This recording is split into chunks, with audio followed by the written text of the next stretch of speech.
জাহান্নামের মুখ দিয়ে যদি একটা পাথরকে ছেড়ে দেওয়া হয় আর সেই পাথর যদি নিচের দিকে 70 বছর পর্যন্ত যায়, তারপরও জাহান্নামের গভীরে পৌঁছতে পারবে না।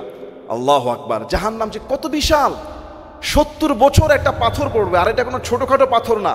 পৃথিবীর সমস্ত পাহাড়ের চেয়েও, সমস্ত পাহাড়গুলোর চেয়েও বড় একটা পাথর, যেই পাথর হবে অনেক বড়, অনেক ওজন বিশিষ্ট।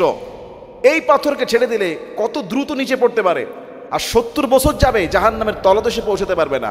আরেক হাদিসে একবার রাসূল বলছে, একটা শব্দ পাওয়া গেল। রাসূল বললেন যে, সাহাবারা তোমরা কি কোনো শব্দ পেয়েছো? বললা, হ্যাঁ। তোমরা কি জানো এটা কিসের শব্দ?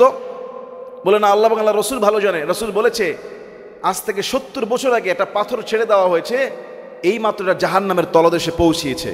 এই শব্দ তোমরা পেয়েছো। অর্থাৎ 70 বছর যদি লেগে যায় একটা পাথর জাহান্নামের তলে যেতে, তাহলে এটা কত বিশাল এই জাহান্নাম, গভীরতা আর এটার প্রশস্ততা কত। জাহান্নামের উপরে একটা পুল আছে, একটা ব্রিজ আছে, একটা সেতু আছে।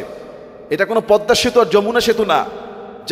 প্রত্যেকটা মানুষকে সেই পুলের উপর দিয়ে যেতে হবে, প্রত্যেকটা মানুষকে। সূরা জুমারের মধ্যে আছে, ওয়াল আরদু জামিআন ক্বাবদাতুহু ইয়াওমাল কিয়ামাহ ওয়াস সামাওয়াতু মাতউইয়াতুন বিয়ামিনিহি।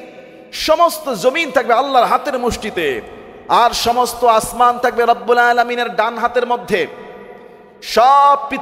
সমস্ত পৃথিবীর জমিন আল্লাহর হাতের মুঠিতে, সমস্ত আকাশ আল্লাহর হাতের মধ্যে পেঁচানো থাকবে। ওই সময় সমস্ত মানুষগুলো জাহান্নামের পুলের উপরে থাকবে। জাহান্নামের পুলটা কত বড়! ওই জাহান্নামের পুল কত বড় হবে! ওই জাহান্নামের ব্রিজটা পার হবে, রাসূল বলছে, আমল অনুযায়ী কেউ বিদ্যুৎ চমকানোর ন্যায় পার হয়ে যাবে, বিজলি চমকানোর ন্যায় মানুষ দ্রুত গতিতে পার হয়ে যাবে এই পুল। কেউ বা আবার ঘোড়ার গতিতে যাবে, কেউ আবার পায়ে হেঁটে হেঁটে যাবে, কেউ আবার হেঁচড়িয়ে হেঁচড়িয়ে যাবে, কেউ আবার পারও হতে পারবে না। মানুষেরা আমল অনুযায়ী যাবে। জাহান্নাম কত বড়! একজন জাহান্নামীর শরীরের এক লতি থেকে, কানের এক লতি থেকে আরেক লতি 3 দিনের রাস্তা। এক কাঁধ থেকে আরেক কাঁধের দূরত্ব হবে 70 বছরের রাস্তা। এর মাঝখান দিয়ে রক্ত আর পুজের নহর বইতে থাকবে। নাউজুবিল্লাহ! একজন জাহান্নামীর শরীর যদি এত বড় হয়, 70 বছরের রাস্তা, এক কাঁধ থেকে আরেক কাঁধ। সিলসিলা সহিয়া 1515 নম্বর হাদিস দেখবেন, সূরা জুমারের আয়াতটা দেখেন।